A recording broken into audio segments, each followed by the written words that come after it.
Eleonora by Edgar Allan Poe. I am come of a race noted for vigor of fancy and ardor of passion. Men have called me mad, but the question is not yet settled, whether madness is or is not the loftiest intelligence, whether much that is glorious, whether all that is profound, does not spring from disease of thought, from moods of mind exalted at the expense of the general intellect. They who dream by day are cognizant of many things which escape those who dream only by night. In their grey visions they obtain glimpses of eternity, and thrill in awakening to find that they have been upon the verge of the great secret. In snatches they learn something of the wisdom which is of good, and more of the mere knowledge which is of evil. They penetrate, however, rudderless or compassless, into the vast ocean of the light ineffable, and again, like the adventures of the Nubian geographer, aggressi sunt mare tenebrarum, quid in eo esset exploratory. We will say, then, that I am mad. I grant, at least, that there are two distinct conditions of my mental existence: the condition of a lucid reason, not to be disputed, and belonging to the memory of events forming the first epoch of my life, and a condition of shadow and doubt, appertaining to the present, and to the recollection of what constitutes the second great era of my being. Therefore, what I shall tell of the earlier period, believe, and to what I may relate of the later time, give only such credit as may seem due, or doubt it altogether, or if doubt it ye cannot, then play unto its riddle the Oedipus. She whom I loved in youth, and of whom I now pen calmly and distinctly these remembrances, was the sole daughter of the only sister of my mother long departed. Eleonora was the name of my cousin. We had always dwelled together beneath a tropical sun, in the valley of the many-colored grass. No unguided footstep ever came upon that vale, for it lay away up among a range of giant hills that hung beetling around about it, shutting out the sunlight from its sweetest recesses. No path was trodden in its vicinity, and to reach our happy home there was need of putting back with force the foliage of many thousands of forest trees, and of crushing to death the glories of many millions of fragrant flowers. Thus it was that we lived all alone, knowing nothing of the world without the valley, I and my cousin and her mother. From the dim regions beyond the mountains, at the upper end of our encircled domain, there crept out a narrow and deep river, brighter than all save the eyes of Eleonora, and winding stealthily about in mazy courses, it passed away at length through a shadowy gorge among hills still dimmer than those whence it had issued. We called it the River of Silence, for there seemed to be a hushing influence in its flow. No murmur arose from its bed, and so gently it wandered along that the pearly pebbles upon which we loved to gaze, far down within its bosom, stirred not at all, but lay in a motionless content, each in its own old station, shining on gloriously forever.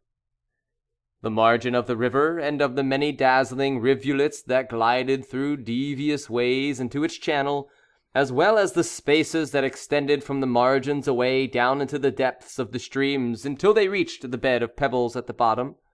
These spots, not less than the whole surface of the valley, from the river to the mountains that girdled in it, were carpeted all by a soft green grass, thick, short, perfectly even, and vanilla perfumed, but so besprinkled throughout with the yellow buttercup, the white daisy, the purple violet, and the ruby-red asphodel, that its exceeding beauty spoke to our hearts in loud tones of the love and of the glory of God. And here and there, in groves about this grass like wildernesses of dreams, sprang up fantastic trees, whose tall slender stems stood not upright, but slanted gracefully toward the light that peered at noonday into the center of the valley.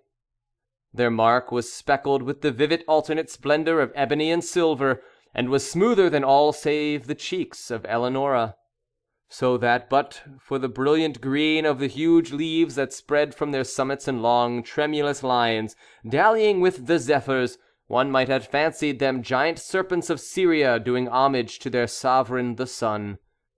Hand in hand about this valley for 15 years roamed I with Eleonora, before love entered within our hearts.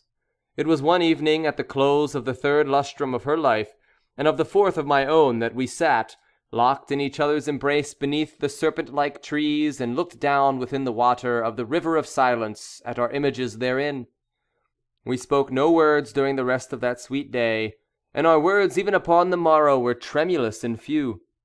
We had drawn the god Eros from that wave, and now we felt that he had enkindled within us the fiery souls of our forefathers. The passions which had for centuries distinguished our race came thronging with the fancies for which they had been equally noted, and together breathed a delirious bliss over the valley of the many-colored grass. A change fell upon all things strange. Brilliant flowers, star-shaped, burn out upon the trees where no flowers had been known before.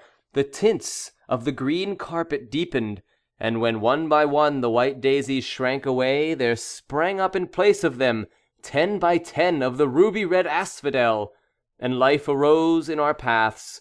For the tall flamingo, hitherto unseen, with all gay glowing birds, flaunted his scarlet plumage before us. The golden and silver fish haunted the river, out of the bosom of which issued little by little a murmur that swelled at length into a lulling melody, more divine than that of the harp of Aeolus, sweeter than all save the voice of Eleonora. And now, too, a voluminous cloud, which we had long watched in the regions of Hesper, floated out thence, all gorgeous in crimson and gold, and settling in peace above us, sank, day by day, lower by lower, until its edges rested upon the tops of the mountains, turning all their dimness into magnificence, and shutting us up as if for ever within a magic prison-house of grandeur and of glory. The loveliness of Eleonora was that of the seraphim, but she was a maiden artless and innocent as the brief life she had led among the flowers. No guile disguised the fervor of love which animated her heart, and she examined with me its inmost recesses as we walked together in the valley of the many-colored grass, and discoursed of the mighty changes which had lately taken place therein.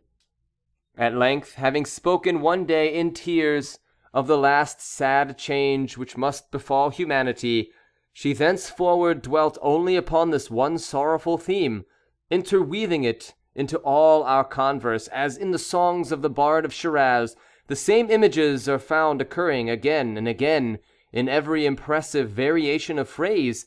She had seen that the finger of death was upon her bosom, that, like the ephemeron, she had been made perfect in loveliness only to die.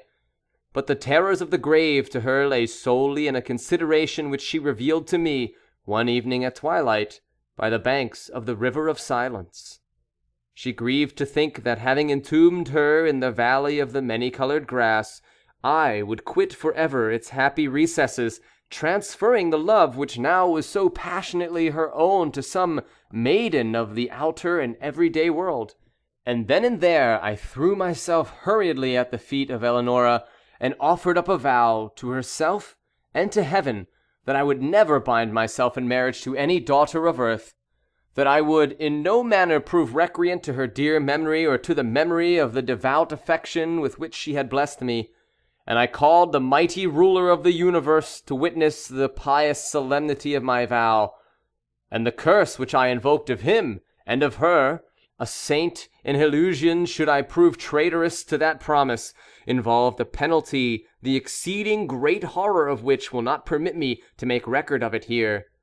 And the bright eyes of Eleonora grew brighter at my words, and she sighed as if a deadly burthen had been taken from her breast, and she trembled and very bitterly wept. But she made acceptance of the vow, for what was she but a child? And it made easy to her the bed of her death. And she said to me not many days afterward, tranquilly dying, that because of what I had done for the comfort of her spirit, she would watch over me in that spirit when departed. And if so, it were permitted her return to me visibly in the watches of the night. But if this thing were, indeed, beyond the power of the souls in paradise, that she would at least give me frequent indications of her presence, sighing upon me in the evening winds, or filling the air which I breathed with perfume from the censers of the angels. And with these words upon her lips, she yielded up her innocent life, putting an end to the first epic of my own. Thus far I have faithfully said, but as I passed the barrier in time's path, formed by the death of my beloved, and proceed with the second era of my existence, I feel that a shadow gathers over my brain, and I mistrust the perfect sanity of the record, but let me on. Years dragged themselves along heavily, and still I dwelled within the valley of the many-colored grass. But a second change had come upon all things. The star-shaped flowers shrank into the stems of the trees, and appeared no more. The tints of the green carpet faded, and one by one the ruby-red asphodels withered away. And there sprang up in place of them, 10 by 10, dark, eye-like violets that writhed uneasily and were ever encumbered with dew. And life departed from our paths, for the tall flamingo flaunted no longer his scarlet plumage before us, but flew sadly from the vale into the hills, with all the gay glowing birds that had arrived in his company. And the golden and silver fish swam down through the gorge at the lower end of our domain, and bedecked the sweet river never again. And the lulling melody that had been softer than the wind-harp of Aeolus, and more divine than all save the voice of Eleonora, it died little by little away, in murmurs growing lower and lower until the stream returned, at length utterly into the solemnity of its original silence. And then lastly the voluminous cloud uprose, and abandoning the tops of the mountains to the dimness of old, fell back into the regions of Hesper, and took away all its manifold golden and gorgeous glories from the valley of the many-colored grass. Yet the promises of Eleonora were not forgotten, for I heard the sounds of the swinging of the censers of the angels, and streams of a holy perfume floated ever and ever about the valley. And at lone hours, when my heart beat heavily, the winds that bathed my brow came unto me laden with soft sighs, and indistinct murmurs filled often the night air. And once, oh, but once only, I was awakened from a slumber like the slumber of death by the pressing of spiritual lips upon my own. But the void within my heart refused even thus to be filled. I longed for the love which had before filled it to overflowing. At length the valley pained me through its memories of Eleonora, and I left it forever for the vanities and the turbulent triumphs of the world. I found myself within a strange city, where all things might have served to blot from recollection the sweet dreams I had dreamed so long in the valley of the many-colored grass, the pomps and pageantries of a stately court, and the mad clangor of arms, and the radiant loveliness of women bewildered and intoxicated my brain. But as yet my soul had proved true to its vows, and the indications of the presence of Eleonora were still given me in the silent hours of the night. Suddenly these manifestations they ceased, and the world grew dark before mine eyes, and I stood aghast at the burning thoughts which possessed, at the terrible temptations which beset me. For there came from some far, far distant and unknown land, into the gay court of the king I served, a maiden to whose beauty my whole recreant heart yielded at once, at whose footstool I bowed down without a struggle, in the most ardent, in the most abject worship of love. What indeed was my passion for the young girl of the valley in comparison with the fervor and the delirium and the spirit-lifting ecstasy of adoration with which I poured out my whole soul in tears at the feet of the ethereal Ermengarde? Oh, bright was the seraph Ermengarde, and in that knowledge I had room for none other. Oh, divine was the angel Ermengarde, and as I looked down into the depths of her memorial eyes, I thought only of them and of her. I wedded, nor dreaded the curse I had invoked, and its bitterness was not visited upon me. And once, but once again in the silence of the night, there came through my lattice the soft sighs which had forsaken me, and they modeled themselves into familiar and sweet voice, saying, "Sleep in peace, for the spirit of love reigneth and ruleth, and in taking to thy passionate heart her who is Ermengarde, thou art absolved, for reasons which shall be made known to thee in heaven, of thy vows unto Eleonora." End of Eleonora. Reading by John Van Stan, Savannah, Georgia.